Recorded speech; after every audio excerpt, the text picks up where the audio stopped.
You're listening to the Full Court Press with your host, Drew Duncan. Don't you dare touch that dial.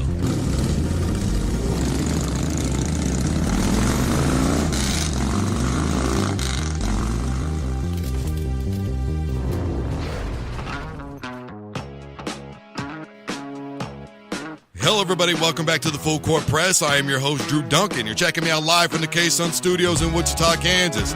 I am on Facebook, Twitter, and Instagram, all at Drew Duncan 83.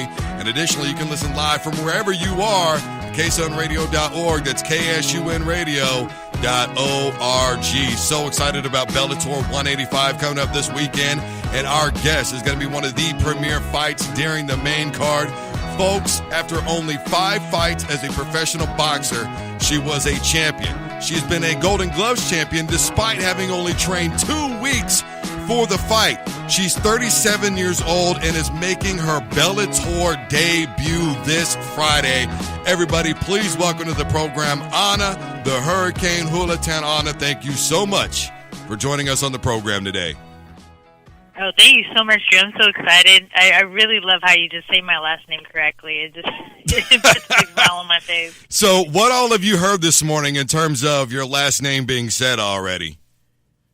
I mean, I've heard like Julaton, Julation, Michael Buffer, entering me into the ring, and he just killed my name. But yeah, it goes a long way for me.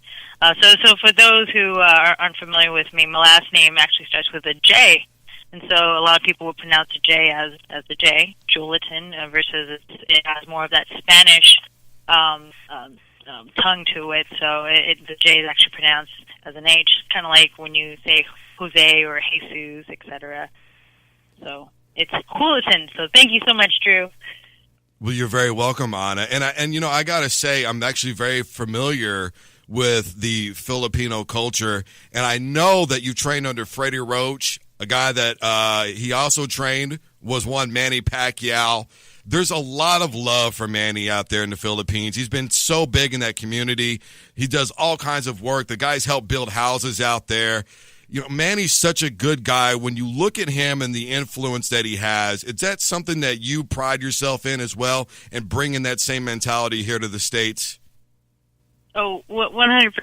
I was really lucky to just be a part of the Manny Pacquiao camp. My coach, Angelo Reyes, took me down to Walk Hard Gym when I was an amateur, and at the time they didn't allow women to go to the Olympics. And I got to work with Freddie a little bit. He did some mitts with me, and he said, "You know what? I want you a part of the camp. Let's go and get started with some training." And so what Freddie would have me do is he'd work with me on the mitts, and I'd start off before Manny, because as soon as I was done, I would hydrate, and I'd stay in the gym, and I would actually just watch Manny go through his mitt work, his bag work, his sparring, and I got to see it day in and day out. And it was really cool because Manny he's like the ultimate Filipino in terms of he's always having the cultures around with him, meaning that he was always like a bigger brother to me. So anything that I did, he kept an eye on it, and he was always advising me to just always talking about having good character, do well in the gym, really push yourself hard and stuff like that. So I mean, and it was nice because as a woman in a male-dominated sport, I mean, at the gym back in the day, I was like one of the very few women that would be in there, and it was actually nice to see a face in there that would give me that type of respect. Who's willing to just showcase a way of where this is something that I can do. It doesn't matter if I'm a man or a woman. If I choose it, I have to deal with it. So it was pretty cool to be able to have that experience back in the day. But it's something that I've seen you and heard you talk about a lot in a lot of your interviews, whether it's a written piece about you, whether it's a YouTube video about you. You're very adamant about the woman coming into this sport and doing big things. Do you think, though, that things have changed, obviously, with the emergence of women like Ronda Rousey and Amanda Nunes and some of the others who have been able to prove that they're not just decent fighters, but they're great fighters, fight in and fight out? Oh, 100%. And it's just a great thing where you have MMA just supporting, both male and female in the cage, and so I think reflects throughout society with the boxing promoters that I have dealt with in the past. It's interesting to hear the type of dialogue that comes out of their mouth, and and just to compare from what I would hear them say about 10 years ago, 5 years ago, to what they're saying right now. They're more inclined to having more women put on their cars, putting on TV networks and things like that. So it's definitely a long time coming, and it's for being a woman in this type of sport. I mean, it kind of reflects on how society is overall. I mean, we all want equal pay, we want equal recognition and things like that, and combat sports is a niche sport, and so it's something that needs to be heard, and it's not something that should be swept under the rug. And so it's important for me to make this as a message whenever I have interviews or if I get to talk about the sport or about myself, and just make that clear, because 100% it's not a forgiving sport to be in. There's a lot of work that's involved, and it's important that people understand that I can't ever make that an excuse for me to not be successful. Just because I'm a woman, even though I'm telling everyone I am a woman in this sport, I'm not going to just talk about the negative aspect of it. I'm not going to point fingers and say, oh, this is unfair, this is unfair. I'm just going to work 10 times harder than I see in the than everyone else in the gym, and just act accordingly. So. But yeah, I'm glad you picked that up. I definitely love seeing the change happening. And women's MMA is definitely a very, very young sport. And big shout out to Scott Coker, the president of Bellator, the organization I'll be fighting for this Friday. And from what I've learned, and I've been hearing stories of from just talking with the staff and actually doing my own research, is Scott Coker. He's the father of women's combat sports. So it's nice to actually, for me, it's almost like a homecoming where I've had the experiences that I had in boxing, where I can see the differences in terms of the business being pushed upon men versus women, and it's coming along into MMA and just seeing the reverse. It's equal opportunity, and it's great to have someone like Scott Coker just being the forefront of just promoting both male and females on an equal stage. We're talking to Anna Julaton right here on the Full Court Press. She's got Bellator 185 coming up. It's her Bellator debut. Look, it's never polite to mention a lady's age. You are 37, though. And yes. First of all, obviously you're in phenomenal shape. You're getting ready to make your debut for Bellator, but we're not getting any younger, Anna. What's next for you for life after fighting, or even thinking that far ahead? Well, what's nice now is that there's a lot of avenues for fighters to go to after they retire or hang up the gloves. Coaching is definitely, in the back of my head. There's things that I feel like I can say orally, or just be able to just have the right dialogue for people to understand when they step into sparring, or if they want to, get into competitions and things like that. And I feel like I have an aspect or a perspective that a lot of people won't necessarily have, where I can see a lot of things that happens behind the scenes, and I can articulate exactly what they're going to look for, because it's, the combat industry, it's an unknown road. I mean, you can't go to school for it. The school that,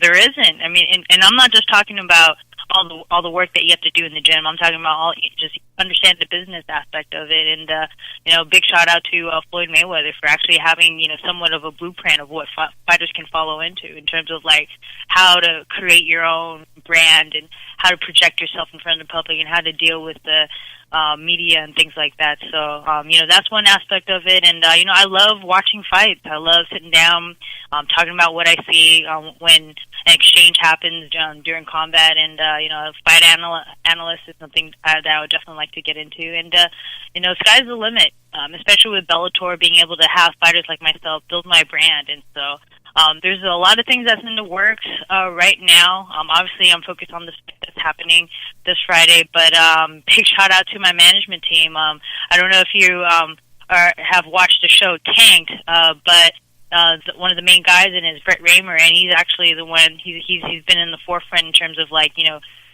getting me sponsors and getting my just putting me in the right direction of what I can do, before this fight, during this fight, even after the fight and stuff like that. And also, big shout out to his partner too, Russell Collins. And oh my gosh, these guys have been just working like nonstop. And for me, again, it just means a lot just to know that there's these certain people who just have your back and are just willing to ride or die with you. And that's something that a fighter needs, and especially in this industry, because it's a cutthroat industry.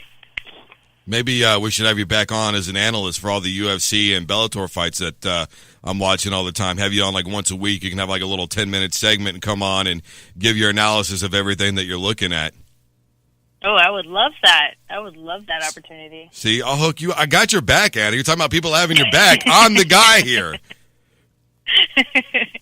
Real quick before we get out of here, Anna, because I know you are pressed for time, I had a couple of quick questions I wanted to ask you, a little quirky. Number one, favorite boxing movie of all time?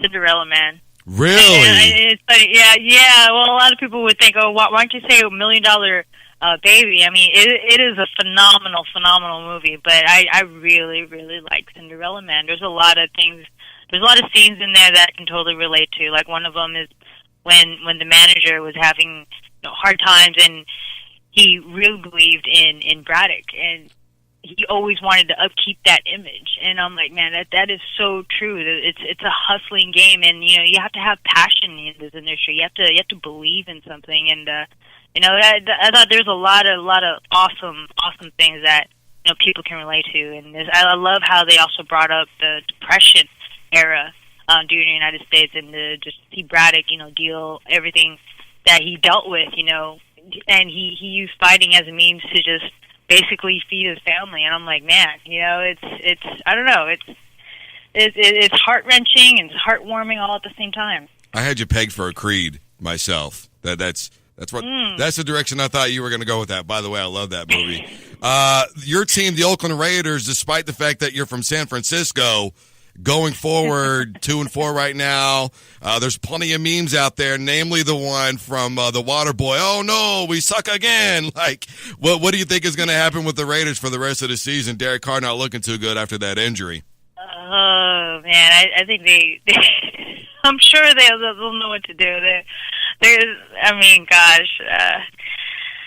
I believe me, I've stuck it out with the Raiders when they didn't have those winning times. I've been to so many games at the Oakland Coliseum, and they'd score one touchdown first, and then they'd get killed, for the rest of the 3 quarters and things like that. So, all I can say is, try and stay healthy.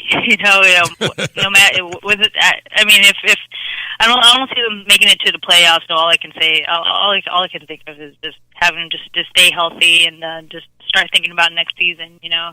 And I'm not big on analyzing football. Anyway, I just like going. Well, we'll see what happens with the AFC West. Denver's not looking too good after that loss to New York, so Oakland might have a chance for second place. All right, Anna, this is the time in the show where I give any of my guests an opportunity to say anything that's on their mind. So the floor is all yours. You go right on ahead. I just want to say thank you to everyone for all the support, especially the ones who just been there. The combat industry, there's a lot of ups and there's a lot of downs. It is nice to know there's a lot of people who got your back throughout the tough patches. So, be on the lookout. The fight's going to be featured on Spike this Friday. I'll be the second fight, and I believe it starts at 9 p.m. Eastern Time, 6 p.m. Pacific Time. So, be on the lookout for that, and get ready for more, because I'm showcasing something that I believe no one has seen. So if you can watch my last 4 fights, make it a watch, because it's not something that I plan on projecting this Friday. So, yeah, thanks again, Drew. I really appreciate the time. You're very welcome. Everybody, that was Anna, the vivacious Hurricane Julaton, right here on the Full Court Press. Thank you so much, Anna. Great takes all the way around. Oh, thank you so much. That was fun. You're very welcome. All right, everybody. We're going to be right back after this quick sponsored break. Next up, Le'Veon Bell in a boxing gym. Didn't make sense. Didn't look like it did. We'll be back right after this. Don't you dare touch that dial.